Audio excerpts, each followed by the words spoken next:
Assalamualaikum warahmatullahi wabarakatuh.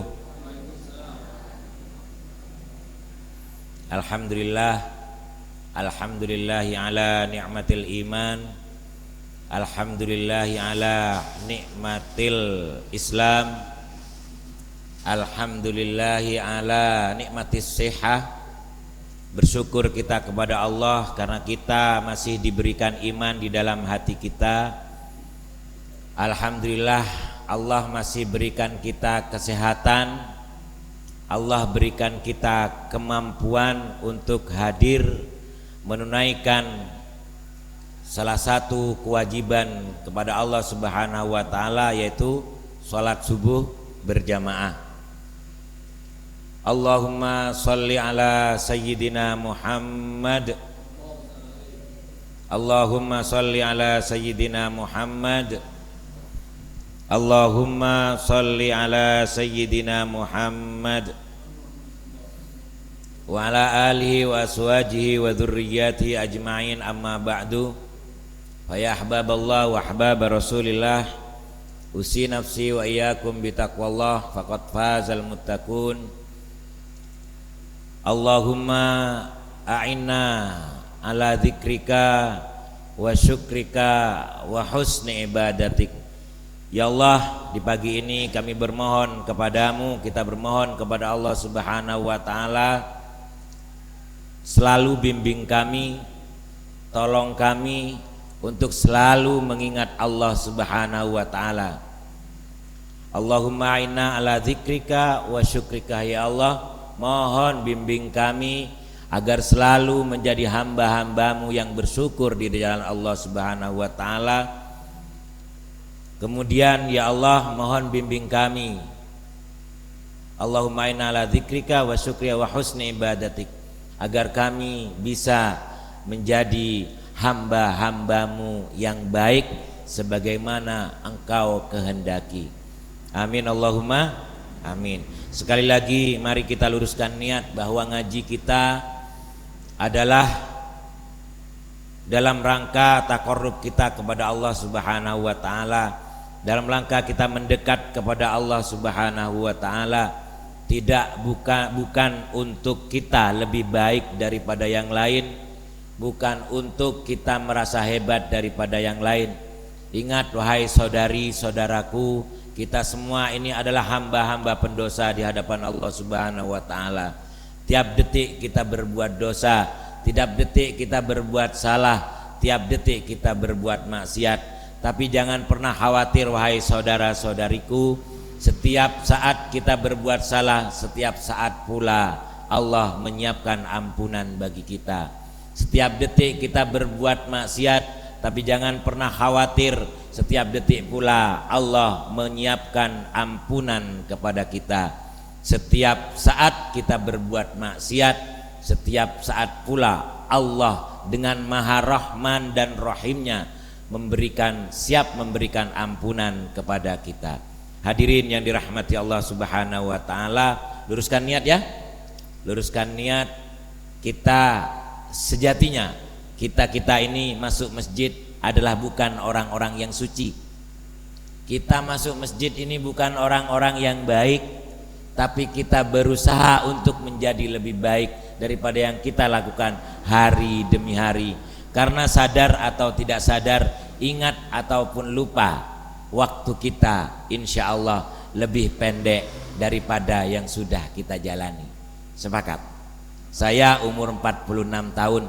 Kalau misalkan lebih panjang dari 46 berarti saya umur 92. Rasa-rasanya sekarang sudah jarang orang yang usianya 92. Hadis Nabi pernah menyampaikan, sebuah hadis Nabi pernah menyampaikan bahwa umur umatku berkisar antara 60 sampai 70 tahun. Kalau itu iya banyak. Kemarin saya takziah usianya 51. 51. Kemarinnya masih kerja loh Pak Ustadz. Kemarin masih kerja. Ya. Jadi usia kita itu bisa jadi separuhnya sudah, bisa jadi seperempatnya, seperlapannya, nggak ada yang menjadi. Maka saudari-saudaraku semuanya, tidak ada yang lebih baik daripada yang kita lakukan kecuali makin mendekat kepada Allah Subhanahu wa taala. Tidak ada yang lebih bagus kita kerjakan kecuali makin mengingat, makin taat kepada Allah Subhanahu wa taala. Kalau kita mengikuti nafsu, maka biasa. Kalau manusia itu ikut nafsu, kalaupun bisa, mungkin dunia ini akan kita kuasai sendiri. Betul? Iya kan? Nafsu manusia, perlu saya hidup sendiri dunia ini. Itu kan nafsu. Kalau perlu satu babu salam ini saya kuasai semuanya. Atau perlu jalan karimatan ini saya kuasai. Itulah nafsu manusia. Padahal surga itu jauh lebih besar daripada babu salam. Surga itu jauh lebih besar daripada jalan karimata. Dan surga itu jauh lebih besar daripada dunia dan seisinya itu. Maka apa yang kita cari? Kalau ternyata yang istimewa di dunia ini, ternyata di surga nanti, di akhirat kelak, itu nilainya tak seberapa. Bisa dipahami sampai sini? Oke? Baik saudara-saudaraku yang dirahmati Allah Subhanahu wa taala, tema kita pagi ini adalah merindukan Tuhan. Merayu Tuhan ya? Merayu Tuhanku. Kenapa kok kita harus merayu? Karena kalau ada yang bawa Al-Quran, ada yang bawa HP, monggo nanti dibuka surat Al-Hasyr. Al-Hasyr itu surat sama nih, min berapa nih? Plus berapa? Surat ke-59. Kenapa kok kita harus merayu? Karena ya seperti yang saya sampaikan tadi, terlalu banyak dosa-dosa yang kita lakukan. Terlalu lama kita bergelimang dalam kemaksiatan. Terlalu banyak kita selalu berbuat dosa salah. Bahkan kalau kita mau berpikir, sekarang itu kita terlalu banyak membohongi Allah. Saudara-saudaraku yang dirahmati Allah, itulah kenapa kita perlu merayu. Bagaimana dengan merayunya? Merayu dengan amal soleh. Salah satunya adalah merayu amal soleh. Merayu Allah itu ada kesempatan di bulan haram. Ya, bulan haram sudah pernah saya bahas di sini ya. Tidak mungkin saya bahas terus. Saya yakin, apalagi jamaahnya tetap semua kan sudah. Insya Allah. Bulan haram ada berapa? Ada 4. Bulan keberapa? Remedi. Bulan 11, 12, 1, kemudian bulan Rajab bulan keberapa? Bulan ke-7. Jangan googling dulu Bu, nanti google dulu. Bulan ke-7 itu udah bulan haram. Di bulan haram, barang siapa yang berbuat kebaikan itu akan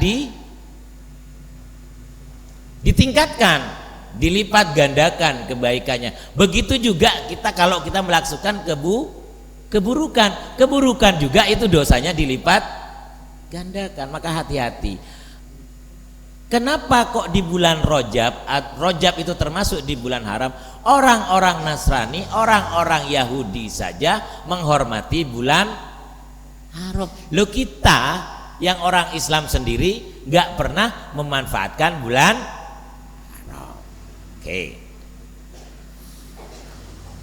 Cuman ini nanti jangan dijadikan perdebatan, jangan dijadikan pertengkaran. Ya. Ada beberapa yang dalil-dalil tentang keutamaan bulan haram ini nanti diulas lagi spesifik seolah-olah menjadi dalil yang sahih, dalil yang baik, padahal dalilnya adalah maudhu, bahkan palsu. Tetapi, nah ini ya yang perlu saya sampaikan, tetapi Kalau itu dijadikan sebagai motivasi untuk melaksanakan perbuatan-perbuatan, melaksanakan amalan, maka silahkan itu lakukan. Setelah kita bisa melakukan dan mampu melakukan, tinggalkan itu motivasi. Paham maksud saya? Ngerti ya? Dulu sering disuruh ibu, seneng sekali disuruh ibu itu kalau ke pasar, ke warung, karena pasti ada kembaliannya. Apa motivasinya? Kembalian. Sepakat? Ya, kembalian pasti itu. Dan banyak berapa ulama atau apapun, kemarin sudah bahas masalah zikir. Sekarang itu masalah puasa, masalah kebaikan di bulan-bulan tertentu.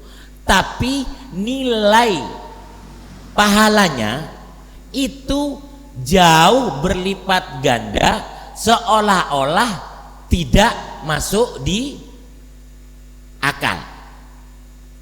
Paham maksud saya? Ya, ngerti ya? Ini biar nggak bahas secara detail, secara spesifik, supaya nggak kemana-mana dan nggak jadi perdebatan, ya.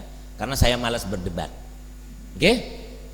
Kalau mau jalan silakan. Cuman begini saya sampaikan, berbuat baik untuk Allah jangan diiming-imingi oleh hal apapun.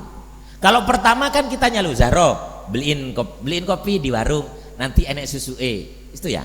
Terus rajin, kira-kira nanti begitu terbiasa Zahro disuruh, masih berharap nggak dengan permen, dengan susu itu? Hah?